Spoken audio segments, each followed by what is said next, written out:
वेद प्रेमियों, सुधी श्रोताओं, संप्रति हम सब ऋग्वेद के प्रथम मंडल के 159वें सूक्त के चौथे मंत्र की व्याख्या में प्रवेश करने जा रहे हैं। यह मंत्र जगती नामक छंद में निबद्ध है। मंत्र दृष्टा ऋषि हैं दीर्घतमा औचथ्य और देवता हैं द्यावा पृथ्वी। इस मंत्र का शीर्षक है द्यावा पृथ्वी की गोद, जहाँ रवि किरणें विहार करती हैं। तो अब सर्वप्रथम संबंधित मंत्र का पाठ हो जाए। ओम ते वाइनो ममीरे सुप्रचेतसो जामी तयोनि मिथुना समोकसा नव्यम नव्यम तंतुमा तन्वते दिवि समुद्रे अंतः कवयः सुदीतयः। अब मंत्र का शब्दार्थ भावार्थ आदि जाने। देवी समुद्रे, देव कहते हैं दिलोक अथवा आकाश, अंतरिक्ष रूपी समुद्र माने समुद्र में, अंतरिक्ष रूपी समुद्र में अंतः उसके अंतर्गत विचरण करने वाली सूर्य की किरणें। तो सूर्य की किरणें कैसी हैं? वे समुद्र, दिव्य समुद्र में यानी अंतरिक्ष रूपी समुद्र में विचरण करने वाली हैं। और कैसी हैं? कवया, कवया हमारे चेतन हैं, ज्ञानी हैं। और कैसी हैं? सुदीतया, शोभन दीप्ति वाली हैं, चमकदार हैं, शोभन हैं। और कैसी हैं? नव्यम नव्यम तंतुम, नव्यम नव्यम माने नए नए, तंतु माने ताने बाने को, तंतु ताना बाना। तो तन्वते माने बुनती हैं। तो ये नव्यम नव्यम तंतुम तन्वते, नए नए अपने ताने बाने को ये किरणें आकाश में बुनती रहती हैं। तो किरणें चमकीली होती हैं। ऐसा प्रतीत होता है कि कोई नया नया ताना बाना बुना जा रहा हो। कभी वे प्रातःकाल कुछ चमकीली रंगीन होती हैं, दोपहर को अधिक प्रखर हो जाती हैं, सायंकाल को फिर कुछ अरुणिमा आ जाती है, आदि आदि। इसलिए उनको मायावी भी कहा गया है, अपना थोड़ा रूप भी बदलती रहती है। तो ये सुप्रचेतसा, सुप्रचेतसा माने परम चैतन्य है, जागरूक हैं। और मायना हमारे मायावी हैं, अर्थात रंग बिरंगी है, रूप बदलने वाली हैं। मायावी जो अपना आकार प्रकार बदलता हो, रूप रंग बदलता हो, तो इसलिए मायना। तो ये किरणें जो हैं वो सुप्रचेतसा परम चैतन्य है। और मायना माने रंग बिरंगी हैं। और कैसी हैं? जामी, जामी माने सगी बहनों सी हैं। जामी अर्थ होता है बहन, सगी बहन को। ये जामी सगी बहनों की तरह हैं। तयोनि माने एक ही योनि से, माने एक ही स्थान से उत्पन्न होने वाली हैं। सूर्य से ही तो सारी किरणें निकलती हैं। जो चंद्रमा की किरणें हैं ये भी सूर्य की ही किरणें हैं। तो आप सब जानते हैं कि सूर्य की ही किरणें जब चंद्रमा पर पड़ती हैं तो वहाँ से जब वो निकलती हैं तो वही चांदनी बन जाती हैं। तो ये सूर्य की किरणें जो हैं जामी हैं, सगी बहनों जैसी हैं। सयोनी माने एक ही स्थान रविमंडल से उत्पन्न होने वाली हैं। मिथुना माने मिलजुल कर रहने वाली हैं, मिथुन रूप में। और सम ओकसः, इनका एक ही ओकस है। ओकस माने स्थान, एक ही स्थान, एक ही आश्रय में ये साथ साथ रहती हैं, एक ही स्थान से उत्पन्न होती हैं। रविमंडल से इनकी उत्पत्ति है और ये सगी बहनों से हिल मिलकर रहती है। इसमें कुछ काव्यत्व भी है, क्योंकि ऋग्वेद एक सुंदर काव्य भी है। पश्य देवस्य काव्यम यो न ममार न जीरियत, कहा गया है कि ये जो वेद है वो देवों का काव्य है। यह न कभी मरता है न कभी वृद्ध होता है, नित्य नवीन बना है। तो ये ममिरे, ममिरे माने नाप जोख करना। तो ये किरणें जो हैं वो अंतरिक्ष का नाप जोख करती रहती हैं, मतलब चलती हैं। तो ऐसा प्रतीत हो रहा है कि मानो नाप रही हो सबको। तो ये अवनी और अंबर का नाप जोख रखती हैं, उसको मापती हुई चलती हैं। तो इस प्रकार से हम इसके सपाट अर्थ को देख लें कि गगन सिंधु में स्थित सूर्य की चेतन चमकदार किरणें नए नए ताने बाने बुनती रहती हैं। परम चैतन्य रंग बिरंगी ये किरणें सगी बहनों की भांति एक ही स्थान रविमंडल से उत्पन्न होकर परस्पर हिल मिल कर एकत्व की भावना से युक्त होकर के ये अवनी और अंबर में साथ साथ विचरण करती हैं। ऐसा प्रतीत होता है कि मानो उनको वो नाप रही। तो इस प्रकार से शब्दार्थ और भावार्थ के ज्ञान के पश्चात हम इसके पद रूपांतरण पर भी दृष्टि डालें। गगन सिंधुवासी रवि किरण, गगन सिंधुवासी रवि की जो चेतन चमकदार ये किरणें नित्य नए ताने बाने को बुनती कलाकार ये किरणें रवि की पुत्री सगी बहन सी करती हैं व्यवहार ये किरणें साथ साथ मिलजुल कर रहती सुंदर समझदार ये किरणें अवनी अंबर नापा करती, अवनी अंबर नापा करती आकर बार बार ये किरणें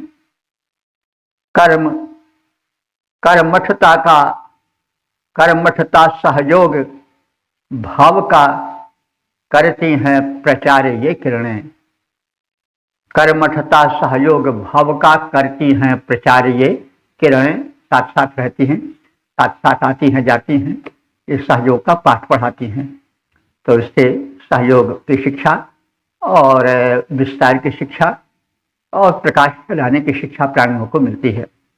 हम लोग सूर्य की किरणों का की तरह आचरण करें, साथ साथ रहें, हिलमिल कर रहें, जुल कर रहें, प्रकाश फैलाएं और एक नवीनता लाएं, जागरण फैलाएं।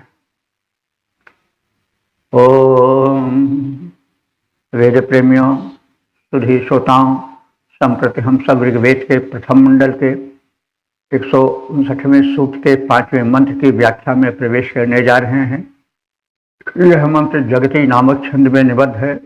मंत्र दृष्टा ऋषि हैं दीर्घतमा औचत है और देवता हैं द्यावा पृथ्वी। संबंधित मंत्र का शीर्षक है द्यावा पृथ्वी से आनंद और ऐश्वर्य प्राप्ति की प्रार्थना। अब संबंधित मंत्र का सर्वप्रथम पाठ हो जाए। ओम तद्राधो अद्य सवितुर्वरेण्यं वयं देवस्य प्रसवे मनामहे अस्मभ्यं द्यावा पृथ्वी सुचेतुना रयिं धत्तं वसुमन्तं शतग्विनम्। शब्द और भावार्थ से परिचित हों।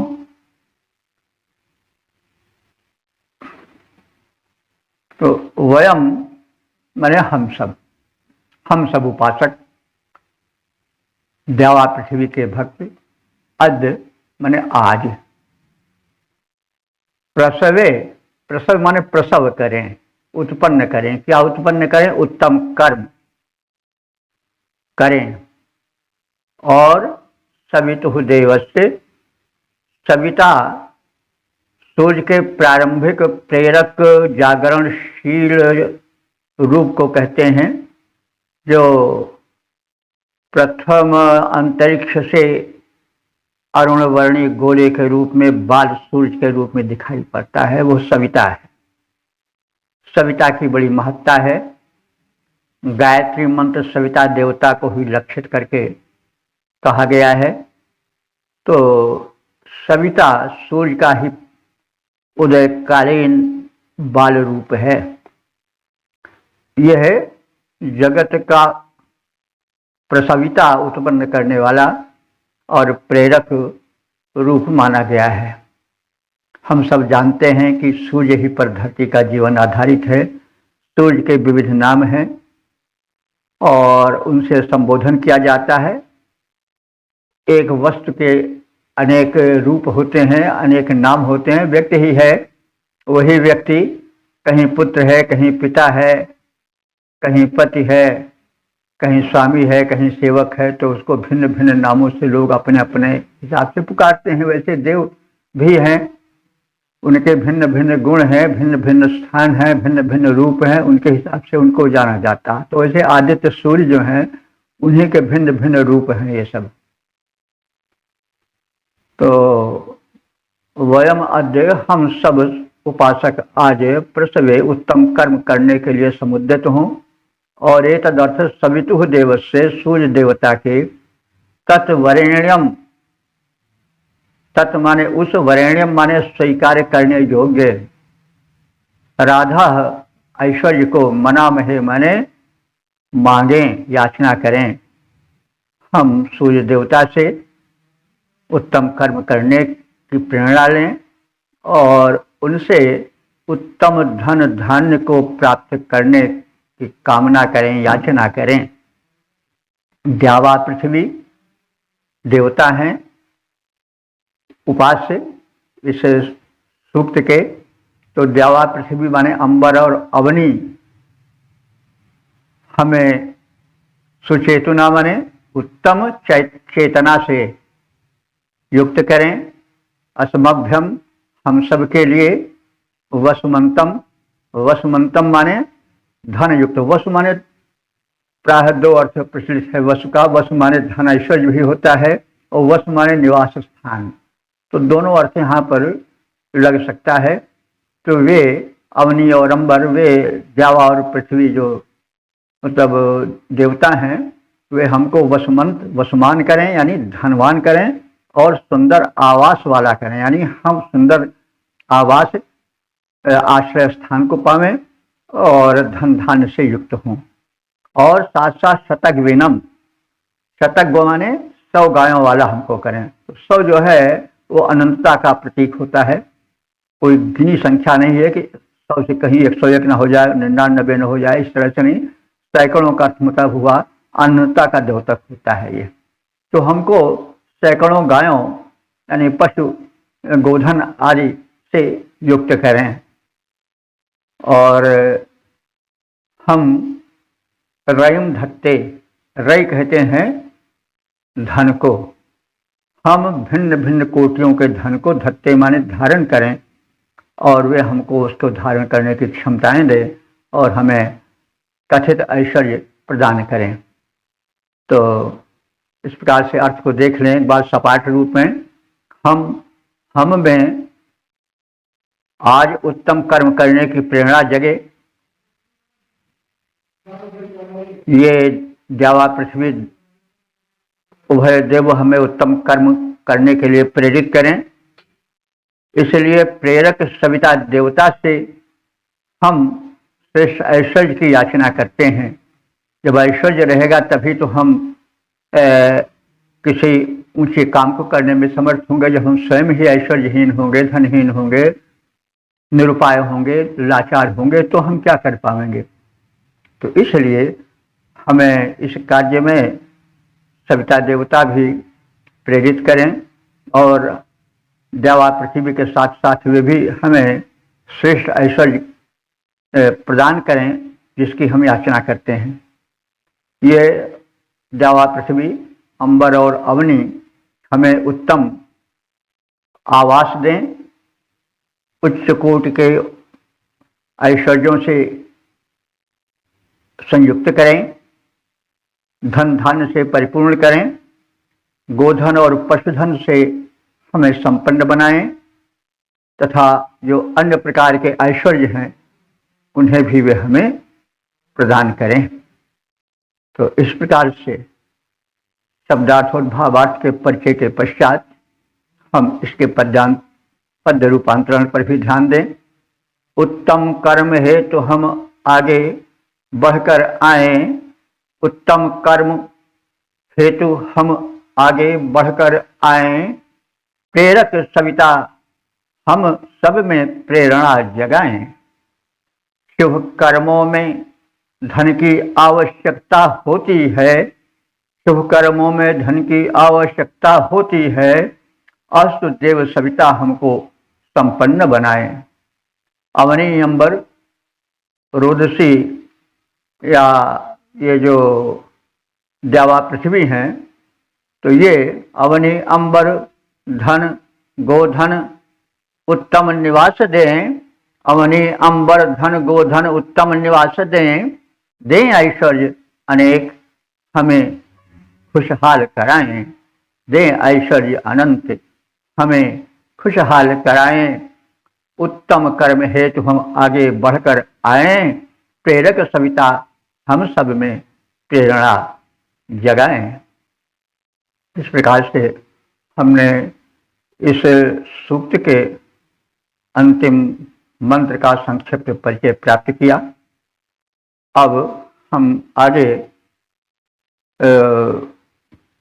इसी क्रम में इस सूक्त पर संपूर्णतः संक्षिप्त रूप से विचार कर लें।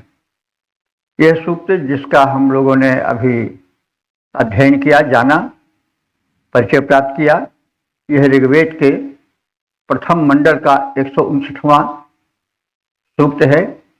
इसमें 5 मंत्रों का समवाय है और सौभाग्य का विषय है कि हम सब कुल मिलाकर अब तक 1661 सूक्तों के विषय में जान चुके हैं। तो यह तो संपूर्ण का परिचय हो गया। अब इस सूक्त का संक्षिप्त परिचय इस प्रकार से होगा। यह सूक्त जो है वह जगती नामक छंद में निबद्ध है, मंत्र दृष्टा से दीर्घतमा औचथ हैं और देवता देवा पृथ्वी है। देवा पृथ्वी के विषय में हम बहुत कुछ जान चुके हैं। ये माता पिता के रूप में माने गए हैं। अंतरिक्ष से बढ़कर के विशाल महाकाश को हम देवा पृथ्वी कह सकते हैं, क्योंकि देवा पृथ्वी की इस माया में, इस प्रसार में हम सब जीवन व्यतीत कर रहे हैं। वेदों में देवा को, द्युलोक को पिता कहा गया है और पृथ्वी को माता कहा गया है। तो माता भूमि पुत्रो हम पृथ्व्या, अथर्ववेद का मंत्र है कि यह जो पृथ्वी है वो हमारी माता है और जो देवा माने अंतरिक्ष है, आकाश है, ये हमारा पिता है और इनसे हम लोग पालन पोषण और संरक्षण पाते हैं। तो ये देवा पृथ्वी मिल करके एक देव के रूप में वेदों में स्मरण किए गए हैं। तो अंतरिक्ष में दिव्य शक्तियां अपने अपने पोषकत्व को फैला देती हैं। अंतरिक्ष में जितने पोषक तत्व हैं वो सब फैले रहते हैं किरणों के माध्यम से और वृक्ष के माध्यम से वे धरती पर आते हैं। जैसे पिता कमा करके समृद्धि संपत्ति लाता है और माता को सौंप देता है, माता का मतलब हुआ पुत्रों की माता और पिता की पत्नी, तो वो वैसे ही जो अंतरिक्ष है जिसको हम द्यावा कहते हैं, वो ब्रह्मांड में व्याप्त दिव्य शक्तियों से जो अनुदान प्राप्त होता है उसको सौंप देते हैं पृथ्वी को। वो हमारी और सभी प्राणियों की माता है और वो हमको फल फूल उपज खाद्यान्न और जो तरह तरह की धातुएं हैं, सोना चांदी आदि आदि के द्वारा हमें सुख और समृद्धि देती है। वो माता की तरह हमारा पालन पोषण करती है। इसलिए द्यावा पृथ्वी को पिता और माता के रूप में ऋषियों ने याद किया है। ये दिव्य देवता हैं और प्रत्यक्ष देवता है। इनके न रहने पर हमारा और प्राणी मात्र का अस्तित्व संभव नहीं। ये प्रत्यक्ष देवता हैं, उपास्य हैं।